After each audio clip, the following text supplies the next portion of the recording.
الصراط المستقيم صراط الذين أنعمت عليهم غير المغضوب عليهم ولا الضالين. آمنت بالله صدق الله مولانا العظيم. إن الله وملائكته يصلون على النبي يا أيها الذين آمنوا صلوا عليه وسلموا تسليما. اللهم صل على سيدنا مولانا صلى الله محمد عليه الجود وسلم والكرم صلى الله تبارك وتعالى عليه وسلم. صلاة والسلام عليك يا رسول الله صلى الله تبارك وتعالى عليه وسلم. اللہ تبارک و تعالیٰ نے ہماری ہدایت اور رہنمائی کے لیے اپنے پیارے محبوب صلی اللہ تعالیٰ علیہ وسلم کو مبعوث فرمایا اور ان پر اپنی مقدس کتاب قرآن مجید کو اللہ نے نازل فرمایا اور اس کی ایک ایک آیت، ایک ایک صورت، ایک ایک لفظ ہمارے لیے ہدایت بنا کے نازل فرمایا. لیکن قرآن کو سمجھنے کے لیے سرکار کی احادیث کا سہارا لینا پڑتا ہے اور حضور کی احادیث مبارکہ کو سمجھنے کے لیے فقہائے ملت الفقہائے دین کے اقوال کا سہارا لینا پڑتا ہے. تو یہ کتاب شروع کر رہے ہیں، اس کا نام ہے قانون شریعت، شریعت کے قوانین، اصول، شریعت کے اصول. اور اس میں سب سے پہلے ذکر ہے عقائد، ہماری دین اور اسلام اور بزرگان دین، انبیاء، اولیاء اور بالخصوص ذات باری تعالیٰ، اللہ کی ذات کے تعلق سے ہمارے کیا عقائد ہیں، کیا سوچ ہیں، کیا خیالات ہیں اور کیا خیالات ہمیں رکھنا چاہیے اور کون سے خیالات ہمیں مومن بنا سکتے ہیں اور کون سے عقائد ہمیں ایمان سے دور کر سکتے ہیں. تو ایک بار اور درود پاک پڑھ لیں. اللهم صل وسلم على من اسمه سيدنا رسول الملائم صلی اللہ علیہ وآلہ وصحبہ. بسم اللہ الرحمن الرحیم. عقیدہ نمبر 1، عقیدہ ہمارے خیالات. پہلا عقیدہ کیا ہونا چاہیے؟ اللہ بولیے ایک ہے، اللہ ایک ہے، پاک ہے، بے مثل اور بے مثال ہے. اس کی کسی چیز سے مثال یا تشبیہ دی ہی نہیں جا سکتی ہے. اللہ ایک ہے، پاک ہے، بے مثل ہے، ہر چیز سے بے عیب ہے، اس کے اندر کوئی عیب نہیں، ہر کمال اور خوبی کا جامع ہے. سارے کمالات، ساری خوبیاں اللہ کے لیے خاص ہیں. خاص کا مطلب یہ ہے کہ دنیا میں جس کو جو خوبی اور کمالات ملے ہیں وہ اللہ کی عطا سے ملے ہیں، پر اللہ کو کسی نے کوئی کمال، کوئی خوبی نہیں دی ہے. اللہ اپنی خوبی کا خود مالک ہے اور شروع سے ہمیشہ سے ہے. اس کے لیے ابتدا نہیں ہے.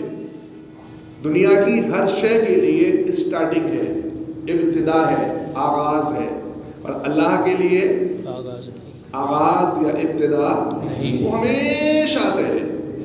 اور ہر چیز کے لیے اینڈ ہے، فنا ہے. کل من علیہا فان ویبقی وجہ ربک ذو الجلال والاکرام.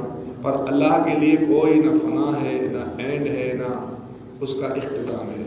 ہمیشہ سے ہے، ہمیشہ رہے گا. یہ اللہ ہی کی صفت ہے. ہر کمال اور خوبی کا جامع ہے. کوئی کسی بات میں نہ اس کا شریک ہے، یعنی کسی بھی معاملات میں اس کا کوئی شریک نہیں ہے، اس کے جیسا نہیں ہے، نہ اس کے برابر ہے، نہ اس سے بڑھ کر ہے. اس کے جیسا بھی نہیں ہے، اس سے بڑھ کر بھی نہیں ہے. میں اپنی صفات کمالیہ کے ہمیشہ سے ہے. ایک خاص بات یہ ہے کہ انسان پیدا ہوا، اس کو بولنا نہیں آتا ہے. ایک عمر جب اس کی پہنچی، بولنے لائق تو بولنے لگا، چلنے کے لائق ہوا تو چلنے لگا، تھوڑا کام کرنے کے لائق ہوا تو کام کرنے لگا. مطلب کیا ہے، ہماری عمر کے ساتھ یا دنیا کی کسی بھی شے کے ساتھ اس میں خوبیاں عمر کے حساب سے، اس کے کمالات کے حساب سے بڑھتی جاتی ہیں. پر اللہ اپنی ہر خوبی میں ہمیشہ سے ہے. ایسا نہیں کہ اس کے بعد میں کچھ خوبیاں ملی ہیں اللہ کو، نہیں، ملتی تب ہے جب کوئی دیتا ہے. اللہ تو ہر خوبی کا خود مالک ہے. اپنی صفات کمالیہ کے ہمیشہ سے ہے اور ہمیشہ رہے گا. یعنی زندہ کرنے کی طاقت اس میں تب سے ہے، تب سے وہ ہے، اور اس کے لیے کوئی آغاز، کوئی اسٹارٹنگ. بارش برسانے کی طاقت، صفت اس میں تب ہی سے ہے جب سے وہ ہے، اور وہ ہمیشہ سے ہے. تو اس کی ہر صفت ہمیشہ سے ہے اور اس کی ہر صفت ہمیشہ رہے گی. اس کے سوا جو کچھ ہے، اس کے علاوہ جو بھی ہے، چاہے عرش ہو، کرسی ہو، آسمان ہو، زمین ہو، فرشتے ہوں، کچھ بھی ہو، وہ جو کچھ بھی ہے اس کے بعد ہے، اس کے پیدا کرنے سے ہے۔ جو کچھ بھی ہے پہلے نہ تھا، جب اس نے پیدا کیا تو ہوا، جس کو جب چاہا پیدا کیا۔ آدم علیہ السلام نہیں تھے، پیدا ہو گئے۔ حضرت نوح علیہ السلام نہیں تھے، پیدا ہو گئے۔ آسمان نہیں تھا، اللہ نے بنا دیا۔ عرش و کرسی نہیں تھے، اللہ نے بنا دیے۔ جنت و دوزخ نہیں تھی، اللہ نے بنا دی۔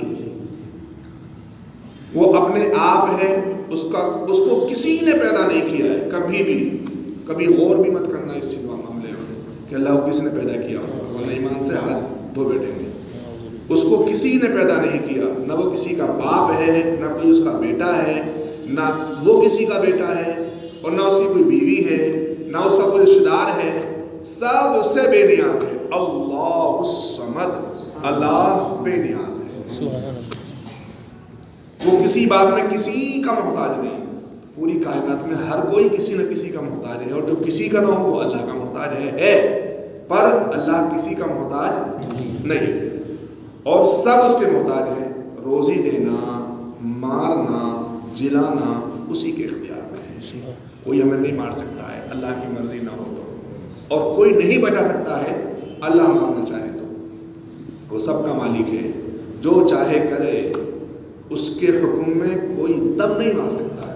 کوئی نہیں کہہ سکتا ہے کہ آج بارش کو ہو رہی ہے، نہیں ہونا چاہیے تھی، اللہ کی مرضی ہے۔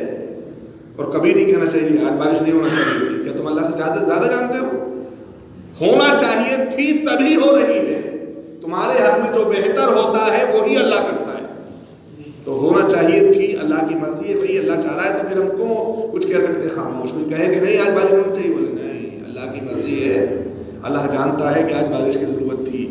100 لوگوں میں سے 90 لوگوں کو بارش کی ضرورت نہ ہو، پر 10 کو زیادہ ضرورت ہو سکتی ہے۔ اللہ کے ہر کام میں حکمت ہے، کبھی نہیں بولنا چاہیے۔ بے اس کے چاہے ذرہ نہیں ہل سکتا ہے، وہ نہیں چاہے تو ذرہ بھی نہیں ہل سکتا ہے۔ وہ ہر کھلی چھپی ہونی انہونی کو جانتا ہے۔ جو انہونی ہے یعنی ابھی نہیں ہوئی ہے، ہونے والی ہے، اس کو بھی جانتا ہے۔ جو نہیں ہونے والی ہے اس کو بھی جانتا ہے۔ جو ہو چکا ہے اس کو بھی جانتا ہے۔ ہمیں نہیں پتا باہر جا کے ہمارے ساتھ کیا ہوگا، پر اللہ جانتا ہے۔ اور اللہ کی عطا سے حضور بھی جانتے ہیں، یہ ساتھ یاد رکھنا۔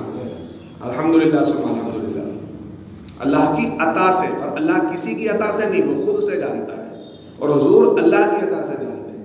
ہمیں لوگ کہتے ہیں وہ آپ یہ کہ شرک کرتے، نہیں، حضور کو اللہ نے سکھایا تو حضور سب جانتے ہیں، اور اللہ کو کسی نے نہیں سکھایا، وہ اپنی صفات میں خود جانتا ہے۔ یہ فرق ہے، اللہ دینے والا ہے، حضور بانٹنے والے ہیں۔ کوئی چیز اس کے علم سے باہر نہیں ہے، کوئی بھی چیز۔ 7 تالوں کے اندر بند ہو کے آپ گناہ کر لو، اللہ جانتا ہے۔ 7 تالوں کے اندر ہو کے اللہ سے توبہ کرو، بہت زیادہ پسند کرتا ہے۔ سبحان اللہ بولے، سبحان اللہ۔ دنیا، جہان، سارے عالم کی ہر چیز اسی کی پیدا کی ہوئی ہے، ہر چیز اسی کی پیدا کی ہوئی ہے، سب اسی کے بندے ہیں۔ وہ اپنے بندوں پر ماں باپ سے زیادہ مہربان ہے، رحم کرنے والا ہے، گناہ بخشنے والا ہے، توبہ قبول فرمانے والا ہے۔ سبحان اللہ۔ سوچئے اگر ایسا ہوتا کہ ہم گناہ کرتے اور توبہ قبول نہ ہوتی تو کیا ہوتا؟ بلکہ اللہ نے تو اتنا راستے بنا دیے ہیں کہ آپ 99 سال گناہ کرتے رہو، زندگی کا آخری 100واں سال ہو، اور پھر تمہیں توفیق دے دی جائے توبہ کرنے کی، تو اللہ اتنا کریم ہے، دنیا میں کوئی ہے ہی نہیں۔ اللہ 99 سال کے بعد بھی اگر کوئی سچے دل سے توبہ کرے تو اللہ اس کی توبہ کو قبول فرما کے پچھلے سارے گناہوں کو بخش دیتا ہے۔ بلکہ حدیث پاک میں آتا ہے کہ جو سچے دل سے توبہ کرتا ہے وہ ایسے ہو جاتا ہے جیسے آج ہی ماں کے پیٹ سے پیدا ہوا ہے، یعنی کوئی گناہ ہے ہی نہیں اس میں۔ اس کی پکڑ نہایت سخت ہے، جس سے بے اس کے کوئی چھڑا نہیں سکتا ہے۔ ما آتاکم الرسول فخذوہ، اللہ خود فرماتا ہے رسول تمہیں جو دیں وہ لے لو، وما نہاکم عنہ فانتہوا، اور جس چیز سے منع کریں اس سے بعد آ جاؤ، واتقوا اللہ، اور اللہ سے ڈرتے رہو، ان اللہ شدید العقاب، بے شک اللہ کی پکڑ بہت سخت ہے۔ اور اللہ جب پکڑتا ہے تو دنیا کی کوئی طاقت چھڑا نہیں سکتی۔ یہ سارے خیالات، سارے عقیدے وہ ہیں جن کا ایمان کے لیے دل میں ہونا ضروری ہے۔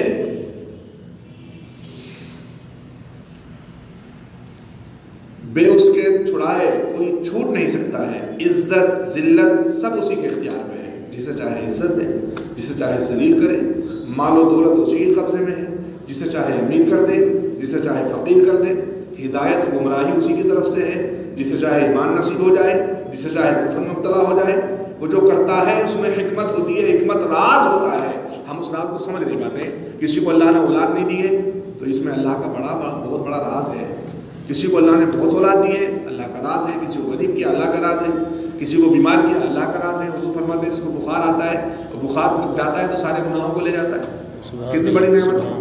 اور یہاں شکوے میں شکوے، شکایتوں میں شکایتیں، صاحب کیا ہے ہم ہی بیمار ہیں، ہم ہی پریشان ہیں، نہیں، اللہ کے ہر کام میں حکمت ہے، ایک راز ہے، انصاف ہے۔ مسلمانوں کو جنت عطا فرمائے گا، کافروں پر دوزخ میں عذاب کرے گا، اس کا ہر کام حکمت ہے۔ بندے کی سمجھ میں آئے یا نہ آئے، اس کی نعمتیں، اس کے احسان بے انتہا ہیں، اس کی نعمتوں کی کوئی انتہا ہے ہی نہیں، گن گن کے تھک جاؤ کیا کیا نعمت دی، فرش نعمت، پتھر نعمت، مصلی نعمت، کتاب نعمت، روشنی نعمت، مسجد نعمت، آسمان نعمت، بارش نعمت، آنکھ نعمت، بال نعمت، کھال نعمت، بڑھاپا نعمت، جوانی نعمت، بچپنا نعمت، کھانا نعمت، بھوکا رہنا نعمت، روزہ رکھنا نعمت، افطار کرنا نعمت، سحری کرنا نعمت، دنیا کی ہر چیز انسان کے لیے نعمت ہے۔ گن گن کے تھک جاؤ، کائنات ختم ہو جائے، اللہ کی نعمتوں کے احاطہ نہیں کر سکتے، گھیر نہیں سکتے اس کی کتنی، اس کی نعمتیں، اس کے احسان بے انتہا، وہی لائق ہے کہ اسی کی عبادت کی جائے، اسی کی عبادت کی جائے، کیوں؟ وہی ہر چیز، ہر عبادت کے لائق ہے، اس کے سوا دوسرا کوئی عبادت کے لائق نہیں۔ یہ ایک عقیدہ تھا اب تک جو بیان ہوا، کتنا؟ یہ ایک عقیدہ تھا، یہ اتنی چیزیں ایک عقیدے میں شامل ہیں، اللہ کی وحدانیت میں۔ یہ توحید جس کو بولتے ہیں نا، اسلام کا پہلا رکن جو ہے کلمہ لا الہ الا اللہ، اللہ ایک ہے، اس کے سوا کوئی نہیں، تو یہ اس کی وحدانیت ہے، اس کے ایک ہونے کا عقیدہ ہے۔ ان چیزوں میں اس کا کوئی شریک نہیں ہے۔ کتنی چیزوں میں؟ اللہ ایک ہے، بے مثل ہے، اس کی کوئی مثال نہیں، بے عیب ہے، بارش برسانا، زندہ رکھنا، موت دینا، یہ ساری چیزیں کی گنائی ہیں، یہ ساری ایک عقیدے میں آتی ہیں۔ اللہ تعالیٰ ہمیں توفیق دے کہ اللہ تبارک و تعالیٰ کے تعلق سے ہم وہی عقیدے رکھیں اور ہمارے ایمان کی حفاظت فرمائے۔ جن عقیدوں کے رکھنے سے ہمارے ایمان کی حفاظت ہوتی ہے، ہم مومن کہلاتے ہیں۔ انشاءاللہ تعالیٰ دوسرا عقیدہ کل بیان کیا جائے گا۔ مولا تعالیٰ ہمیں عمل کی توفیق عطا فرمائے، اس کے پیارے محبوب صلی اللہ تعالیٰ علیہ وسلم کی سچی محبت نصیب فرمائے، کیونکہ ایمان کی جان ہے، حضور کی محبت کبھی بھی نہ بھولیں۔